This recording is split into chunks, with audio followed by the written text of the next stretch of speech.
This week, I felt like doing something Five Nights at Freddy's inspired, specifically Chica and her awesome apron from both Chica and Toy Chica from Five Nights at Freddy's 2, and of course her adorable Cupcake. I made this Peter Pan collar necklace, and I think it's so cute, and I'm having way too much fun lunging at the camera trying to eat people. Anyway, for this week, here's what you need. Some silver chain, Sharpies or other alcohol-based markers in a variety of colors. 1 glass, silver 18 gauge wire. Matte shrink film, clear glossy embossing powder. Needle nose pliers and wire cutters. And some very strong glue. Alright, so first print out your templates, which will be available from a link in the description, and tape them onto your table.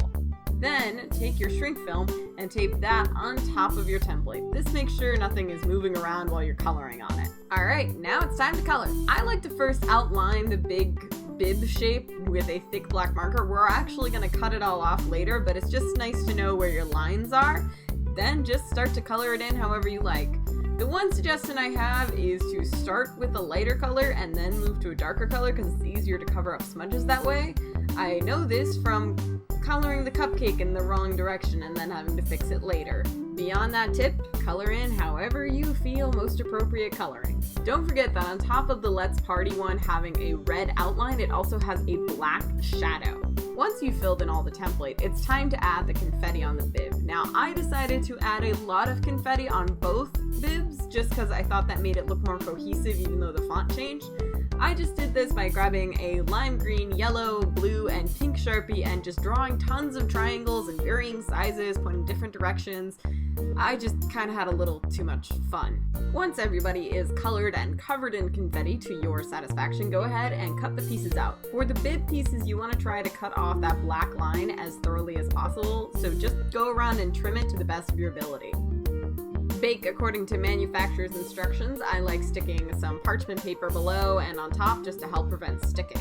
Once they are fully shrunk and adorable, go ahead and stick them in another oven-proof dish. You definitely want to line this one with parchment paper, otherwise it can get messy. Take out your embossing powder and a spoon and sprinkle lightly an opaque layer over each of the pieces. You do want this to be opaque, but careful not to overdo it. I definitely overdid it here. It doesn't have to be that thick, just until you can't see the pattern anymore is thick enough.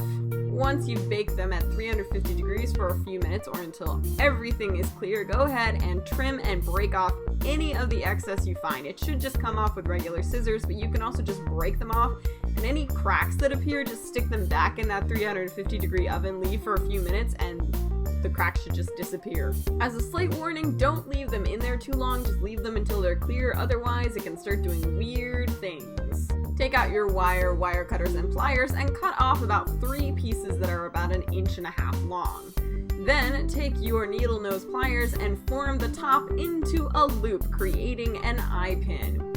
Do this for all 3 pieces of wire. Make sure you leave it a nice long tail. We might trim it later, but that's totally fine. You just don't want it to be too short right now. Take out your glue and glue each of the eye pins onto their proper place. So that's going to be in the upper corners of the 2 bib places and in the center top of the cupcake. Go ahead and take either another piece of wire or a pin or whatever you happen to have lying around, scoop out some of the extra glue and just drop it on top just so the entirety of the wire is encased in the soft squishy glue. This will make it a lot easier for wearing purposes later and a lot stronger. Now form a piece of wire that looks like this, so a little loop-de-loo essentially. Put the wire piece on so that the 2 edges match up with the top edge of the collar. This might require a little bit of fidgeting.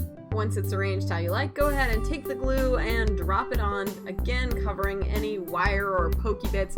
Be careful to leave that loop open though, because that's where your cupcake is going to hang off of. Now, for the cupcake, I decided I didn't like how it looked with a candle, so I got rid of it. That's why it's there in the beginning and not here now. But basically cut off a length of chain that is about 1 inch long, or however long you want it to be, and attach it to the top of the cupcake and the middle of the collar.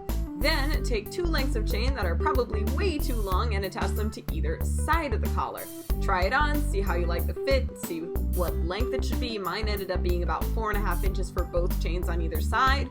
Once you like the fit, go ahead and throw on a clasp. Then you are done. You have this super cute, adorable Five Nights at Freddy's inspired necklace. I love it so much, although I have learned that people who, like, get the reference immediately get creeped out.